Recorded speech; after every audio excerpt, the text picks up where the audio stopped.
Okay, so in French, the vowels are A, E, I, O, U. And those are both the names of these vowels and also one of the sounds that they make, one of their basic sounds. So the letter I says I. It's the name of the letter and also the sound it makes, I. So we're looking now at activity D on page 14. And these words contain that sound. So you can go through and circle the I in each one as you listen. 6, 10, gris, Paris. Une amie, une église, une piscine, un citron. And on the next page, un lit, un livre, une chemise, une souris.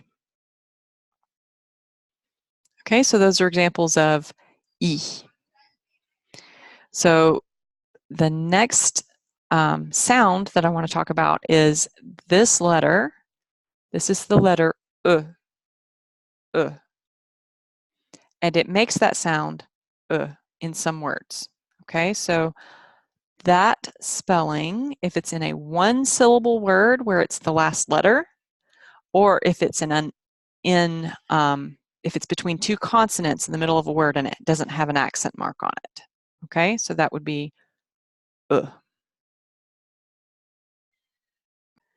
Okay, so the words that I have on this page are divided up to help you understand some of the basics of French phonics. And so as we were just talking about before, the letter A is called A in French, and it says A. Okay, so these words would be ma, ta, sa, la, va, papa, ba, malade. And then we just went through I. So these words, si, ami, li, di, cri, vi, and vite.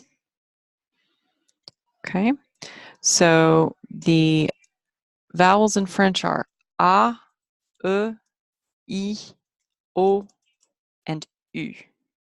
So we're going next to E.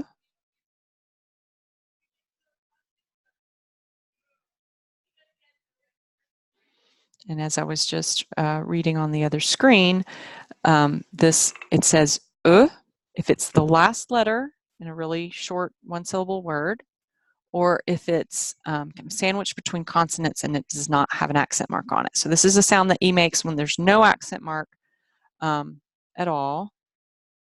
So let me just scroll down a bit to share this list. So you see how these words are very short. De, je, me, te, ce, le, ne. Oh, here's a longer word. It's 2 syllables, but still the E has no accent mark and it's sandwiched between 2 consonants. That's petit. Petit. So the E says E.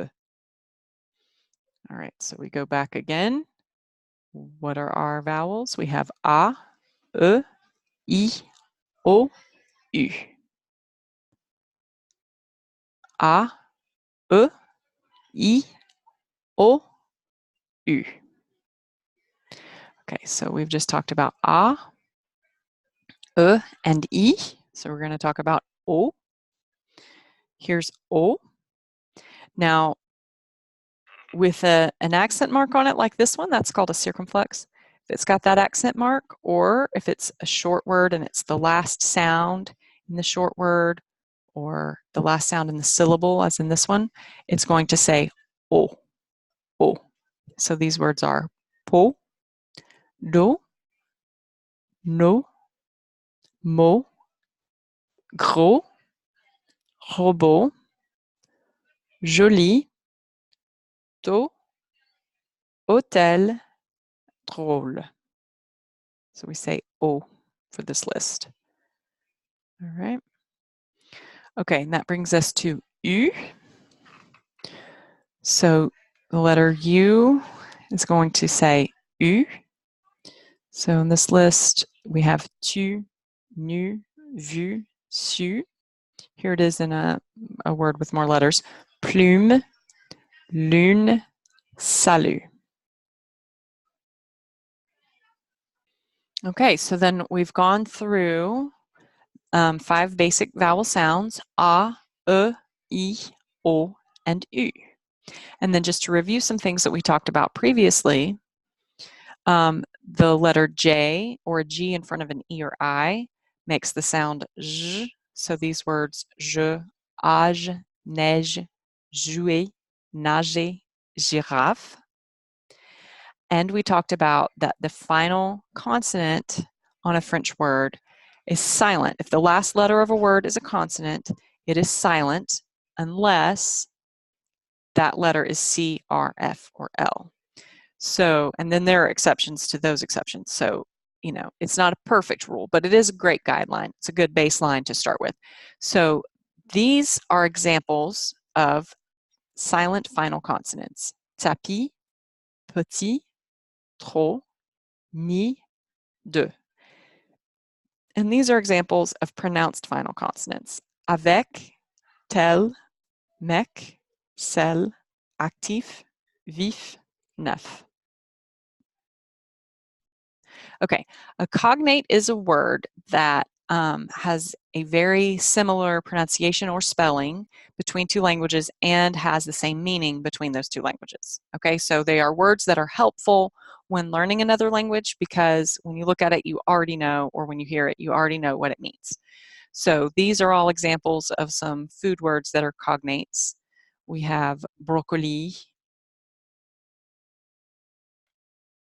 broccoli, céleri, tomate, orange, banane.